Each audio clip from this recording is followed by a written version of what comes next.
Hi friends, welcome back to Siftech simplified. मेरा नाम इमरान अजीज है और मैं आपको अपने चैनल सिफ्टेक सिंप्लीफाइड पे खुशामदीद कहता हूं। आज की वीडियो में हम बात करेंगे top 10 multiple choice questions in strength of material part 13 की।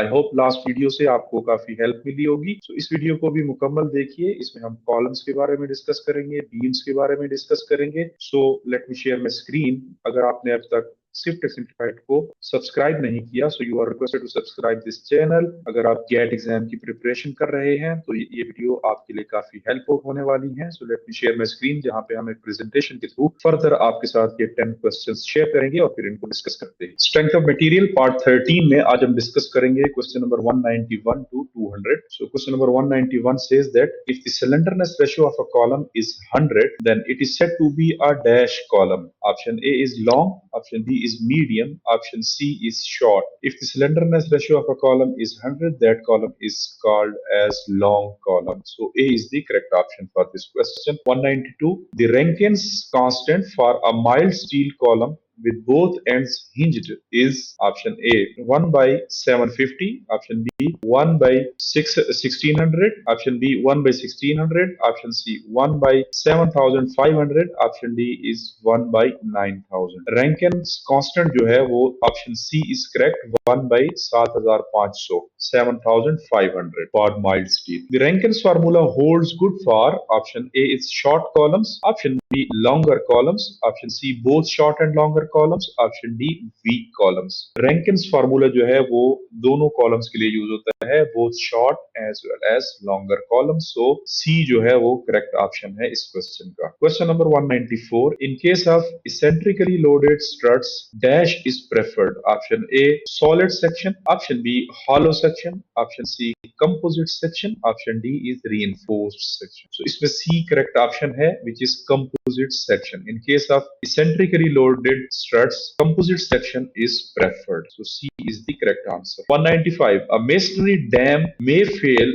due to option A tension in masonry of dam and its base, option B overturning of dam, option C crushing of masonry at base of the dam, option D any one of the above. So masonry dam के जो failures हैं इन तमाम reasons की वजह से होते हैं. Tension in masonry of dam and its base, option B overturning of dam, and option C is crushing of masonry at base of the dam. So इनमें से कोई भी correct option है. So D here is the correct answer, which is any one of the above. Question number 196. In order to avoid sliding of masonry dam, force of friction between the dam and soil should be at least dash the total water pressure per meter length. Option A equals to, option B 1.5 times, option C double, option D 2.5 times. So in order to avoid sliding of masonry dam, friction between dam and soil should be 1.5 times the total water pressure per meter length. So B जो है वो correct option है इस question का. Question number 197. In order to prevent crushing of masonry at the base of the dam, maximum stress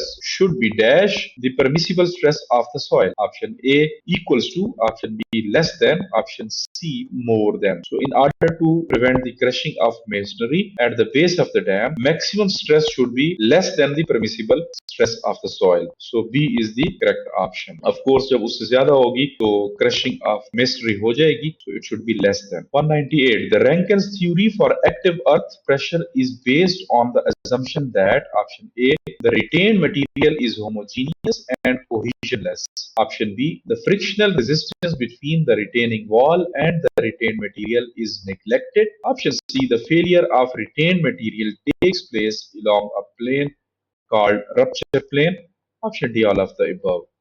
So इसमें B correct option है. Rankine's theory for active earth pressure is based on assumption that the frictional resistance between the retaining wall and the retained material is neglected. 199.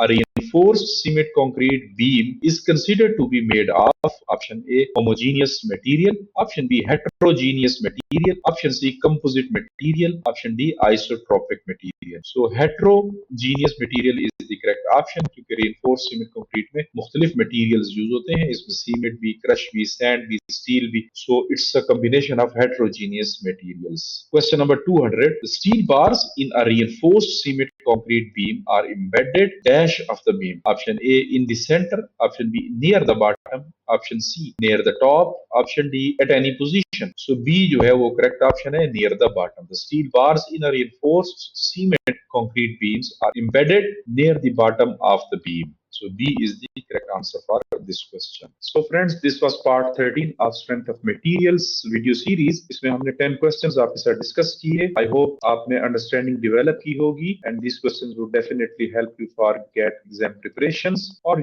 if you are preparing for any sort of job interviews or job tests. So these videos are very helpful for you. आपसे request है कि इन videos को like करें, share करें और Civtechsimplified को जरूर subscribe करें. So next video में next 10 questions के साथ मुलाकात होगी. तब तक के लिए अपना ख्याल रखिए. Thank you very much and have a good day.